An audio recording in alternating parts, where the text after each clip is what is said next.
Hi, Get Smart Girls. I haven't done a video in a while, so I figured that since everyone's sort of on back to school energy, that I would do a quick video for you about something that I've been reflecting on, and you may have seen some of our content or our quotes sort of been reflecting on. And it's kind of this strange thing I'm about to say, but it's kind of like when you look at social media or you look at Facebook or Twitter or Instagram, everything's super positive, which is so awesome. We need to be around positive energy.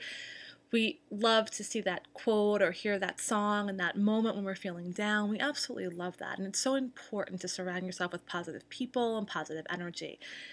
And I guess I've just been noticing that sometimes people are using positivity in a way to sort of avoid the human experience. And I want to share with you why it's so special that I'm filming on this night. I'm filming this video on September 2nd, 2014, which is the 22nd anniversary of my mom's death.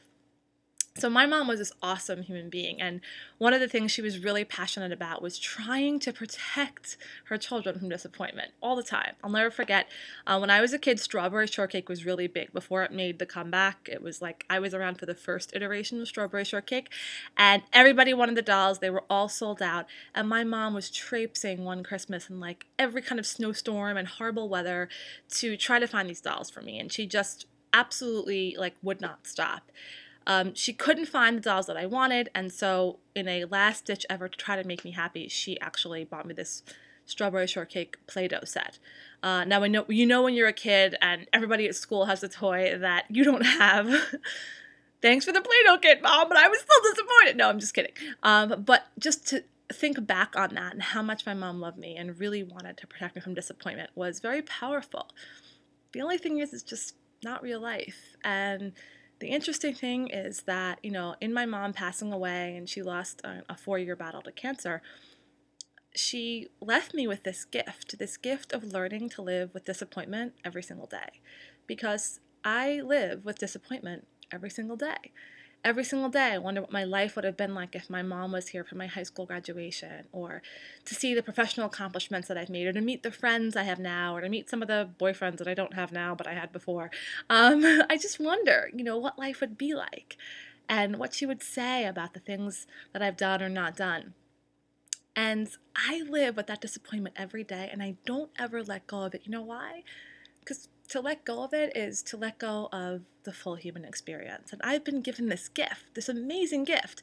Because I know disappointment every day, I really value true happiness. I really can savor when something is amazing and something is awesome because I live with that little disappointment every day. So I guess I'm putting out a little bit of a challenge, and it's also a concern. So, when you're feeling sad or you're feeling angry about something, or you're feeling like you're going through something or you're struggling with something, we're tempted to sort of listen to music or, look through your Instagram thread for an inspirational quote, and you should still do those things. But my challenge to you is to use positivity to run towards life.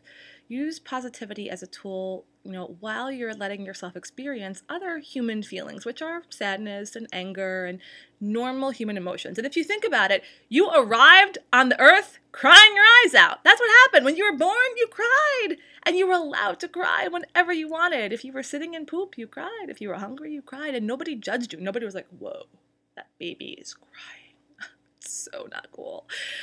You were allowed to feel stuff. And then all of a sudden, you weren't. All of a sudden, you had to see the lesson right away, see the blessing right away. Of course, you should see the lesson, you should see the blessing, but you should also be the person that's having that experience. And I'm not a mental health professional, so I'm not going to pretend that I am. Obviously, if you're feeling sadness to the point where you feel overwhelmed by it, or you're feeling anger and you're overwhelmed by it, and you can't function, then you need to actually talk to someone. So this is not a substitute for any kind of mental health care, this positivity.